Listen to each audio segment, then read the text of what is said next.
So the great skill of our age, and there are very few leaders or organizations who have yet worked out how to do this, is to create a model where you get the best of old power and the best of new power. And we call this blending power. So let's think about TED, that amazing idea generation platform. You will have all seen a TED talk by these leading speakers, which are shared by millions.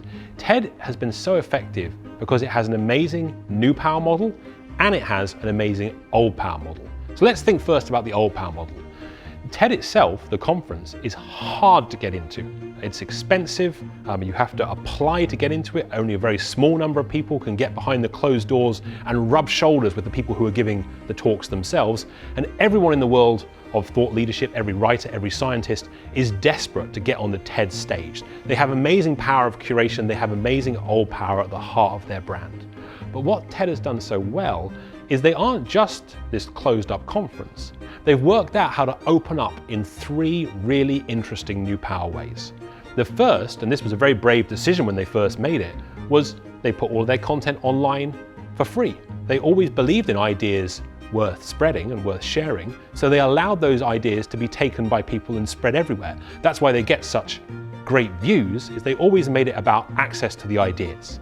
The second thing they did so well was building on this, was respond to a demand for people who wanted to do more than just simply watch their videos, but they wanted to create their own conferences.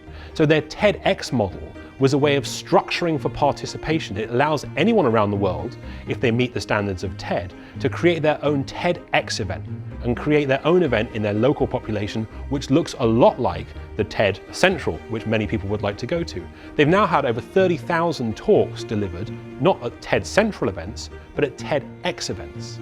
And the third thing they did was their open translation project, that people around the world said, hey, I've heard this amazing talk in Spain, in Spanish, but I would love for people to be able to learn about it in Portuguese. So the Open Translation Project invites their audience to translate their talks from one language to another. And now tens of thousands of people around the world contribute to TED not by watching or by organizing an event, but by translating. Now, what's so interesting about the TED model isn't that they've got a great old power model and a great new power model. It's that those two things are mutually reinforcing. So the old power model, the conference itself, hasn't become less valuable because they've opened up TED in all these ways. It's become much more valuable. This ecosystem of energy around TED makes the old power model even stronger. But the new power model is fed by TED itself. So all of these people around the world who want to engage with TED are doing so because they may not be able to come to the conference in Vancouver, but they can set up their own TEDx in Bangalore. And so what TED teaches us is that if you want to get this right, you don't just have two models, you have two models that work together.